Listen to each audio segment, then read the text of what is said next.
Assalamu alaikum balema bamananga mela berajele nga foli ba berajele kor bashi kon dem ko sira anyaro bi anala ka jin bashi fu itana nga foli ba be mba fe ka libru ni fasi doni kala ka korofo bamananga na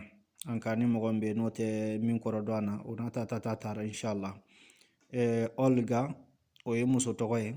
Mustafa ankila anyaro bodo nga banga fanve ali Mustafa toko bi oye che donc o bɛ ka question kɛ ɲɔgɔn kunna n b'a daminɛ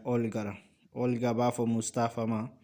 Mustafa da quanto tempo sei in Italia ko Mustafa depuis waati jumɛn i bɛ Italia da quanto tempo yala a bɛ kuma joli bɔ i bɛ Italia no allora Mustafa b'a fɔ sono in Italia da 3 mesi e tu Mustafa ko k'ale bɛ Italia ko kalo saba ɲɔgɔn walima kalo saba ko tu yala yɛrɛ dun Olga ko anche io sono qui da 3 mesi ko ale yɛrɛ bɛ yan anche io kɔrɔ ye ko ne fana mais italien na u b'a fɔ ko anch'io k'a sɔrɔ a ma kɛ anche io ye a kɔrɔ yɛrɛ anche io mais u b'a sɛbɛ kuma dɔw anch'io mais libri na sisan a sɛbɛlen bɛ i n'a fɔ a bɛ fɔ da la cogo min anche io sono qui da 3 mesi ko ale fana bi yan nɔ kalo saba ɲɔgɔn donc o kɔfɛ Mustafa b'a fɔ sei qui in Italia da sola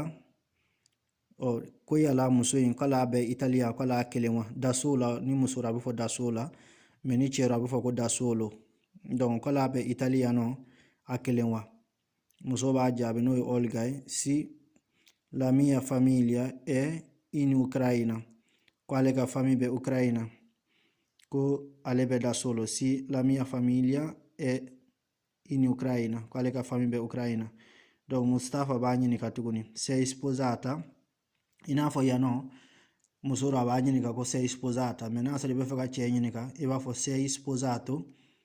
donc Olga b'a jaabi n'o ye muso in ye no non sono sposata ko ayi k'ale ma furu mais ni cɛ dɔ fana i fana b'a fɔ no non sono sposato e tu kola ale yɛrɛ dun Mustafa b'a fɔ si io sono sposato i n'a fɔ n y'a fɔ cogo min sanfɛla la sposata o ye muso ye sposato o ye cɛ ye donc Olga b'a ɲininka tuguni hai figli Mustafa b'a fɔ si ho 3 figli Olga ko e quanti anni hai ko Mustafa quella i si ye san joli ye donc Mustafa b'a jaabi ho 30 anni e tu quanti anni hai ko yala ale yɛrɛ dun e tu o kɔrɔ ye e yɛrɛ dun quanti anni hai yala a fana si ye san joli ye a ko yan n'o ye Olga ye ho 36 anni a settembre donc ko septembre la k'a bɛ kɛ 36 anni a bɛ kɛ san 36 ye donc 30 o ye 30 ye 36 o ye 36 ye donc o de kunu ni fili min yera kuma kɔnɔ n bɛ hakɛto ɲini k'aw fɛ ani ni mɔgɔ minnu bɛ n'olu bɛ min dɔn k'a fɔ ko n filila yɔrɔ min na u ka message bila ma commentaire la walima message vocal la donc n'o bɔra yen n kun y'a fɔ don ko n ko n balimamuso dɔ bɛ yen nɔ k'a bɛ Mali mayo ani kipiw ani Mali yɛrɛ bazɛnw fɛn caman i n'a fɔ Mali traditionnel fɛn caman k'a b'a caman feere a bɛ direct kɛ kuma caman tigitaw kan n bɛ fɛ k'a tɔgɔ di ni mɔgɔ min intéresselen don a na aw bɛ se ka taa a yɛrɛ y'a fɔ cogoya min na a bɛ yen dɔrɔn nisɔndiya baro kuma kɔnɔna na a n'a ka feereli kɔnɔna na donc kuma fɛn wɛrɛw t'a ko kɔnɔna na n t'a dɔn n'aw bɛ n faamu bonya ni karama kɔnɔna na ni mɔgɔ min mago bɛ fɛn min na o bɛ se ka taa commande k'a fɛ inshallah a kana kɛ ka taa italien b'a fɔ cogo prendi in giro o ko tɛ a b'a yɛrɛ nisɔndiya yɔrɔ ani baarakɛ yɔrɔ parce que mɔgɔ bɛ feereli kɛ ligne kan i ka baarakɛ yɔrɔ ye donc o de kɔnɔ n bɛna a tigi tɔgɔ fɔ n'o ye Tata Kane